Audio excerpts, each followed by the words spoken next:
বোতল,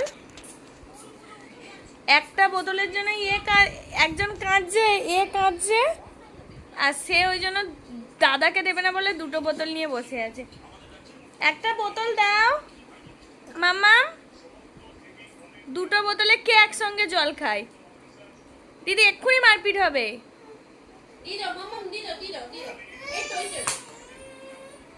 ও জল দেবে না।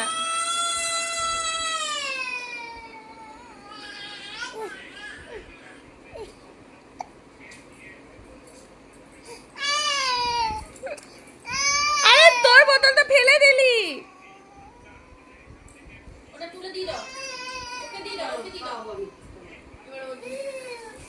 এও এবার দেবে না বলে দুটো বোতল নিয়ে নিল।